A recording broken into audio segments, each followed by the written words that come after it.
Now we are. That's the big one. Alright guys, hi, I'm Graham Lewis. I'm also reporting on the Rankin cycle for group 2. Gotcha. Okay. What's going on? Yeah, again, today the overview and the objective are looking at mass flow rate power, the power in the pump, that heat added by the boiler, and we'll get to those things. Again, this is the ideal Rankin cycle, very simple, and the 4 components: heat in, work out, heat out, and work in. Very standard. And here is basically how the cycle runs if you're trying to keep a non-mixture in your turbine. And things you want to note in this cycle that's going to vary from our cycle is that you have a constant temperature heat rejection, constant pressure and temperature, constant temperature heat rejection, constant pressure heat absorption, and isentropic compression and expansion. Here's our actual apparatus. I've highlighted the things that basically stay contiguous with the ideal. Again, we have steam traps and separators to improve the steam quality throughout the cycle. I mean, throughout the system, so that so you don't get any mixture into your turbine, and then also to take out saturated liquid wherever possible without having to run through, since it's already gone through its phase change. This is just the data that we kind of collected off of these are the averages for load 1 and load 2. That's really it. And with those values that we got as off the readings through the tables and extract these values for the temperature, enthalpy, and entropy at these states. And then given the accumulator and the volume flow rate, I calculate back out. Oh, sorry. This is just actually just the volume flow rate that was measured, and power consumed at what voltage it was. And then we take that volume flow rate, and one of the goals was to calculate the mass flow rate under the 2 loads, and this is load 1 and load 2. This one was about 350 watts, and this one was about 640 watts. This was the equation we used in the lab manual for calculating work into the pump, and you can see the differences in the loading. It's not linear with almost a double in load required to work into the pump.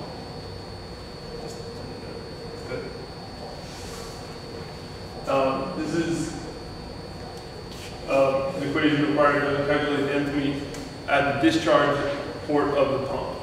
So we'll need that later. And this is how we calculated the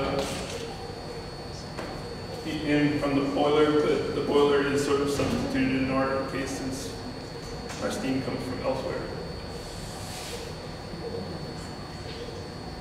And this is the heat rejected from the condenser. Basically the same thing, but in reverse, from the either state on the other side. This is the calculated work out of the turbine for the 2 loads. This is what was measured from the multimeter that we had positioned over here, and this is what was actually tabulated with my values that I got out of the textbook. It varied kind of a lot, so I'm not really sure what the discontinuity is there, but. And this is sort of the plot versus the TS diagram of the points that I have for load 1, and the next one is of load 2. You can see that we didn't go too much past supercritical. The actual steam came in at just underneath the saturation line, which is imperceptible, and it goes to just over the, it's only slightly superheated at this stage, but it's so small that you really can't see it. But you can see that it's also that isotopic expansion and compression, and that your heat exchanges are not at the ideal as well. And then this is the same thing for low too. But and it only shifts slightly down.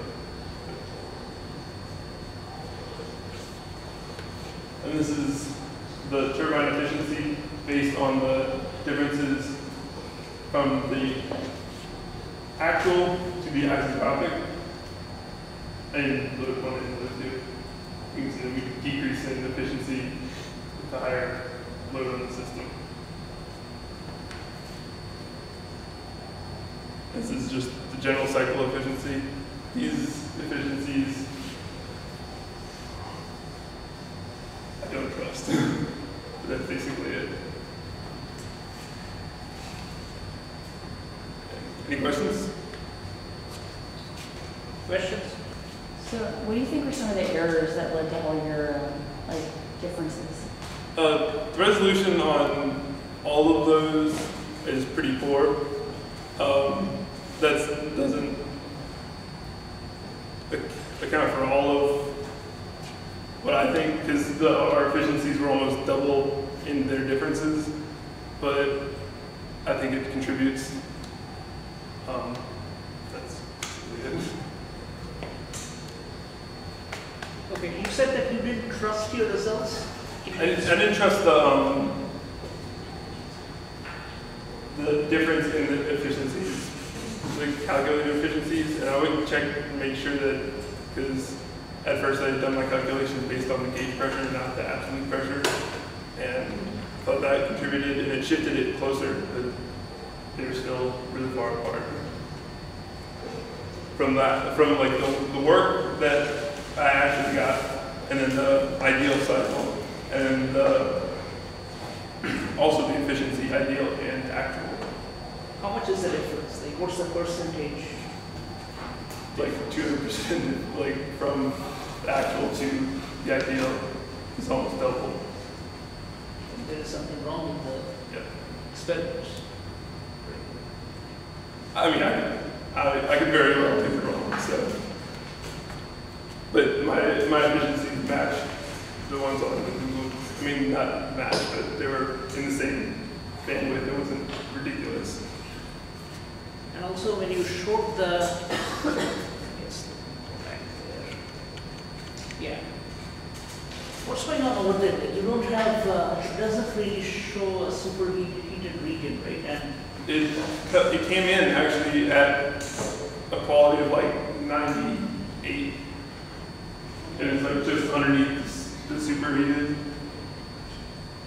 And then it's just above here, and like you can't even see it on high gravity, probably should blow it up. I think you need to check those results for once. Seems like there's some discrepancy with what you should be having. This TS diagram really, this TS diagram doesn't really appear to be how it should be. Any other questions? Did you all, who all did the experiments? Did you all have the same stuff, like what he is showing here? Like whoever did the experiments?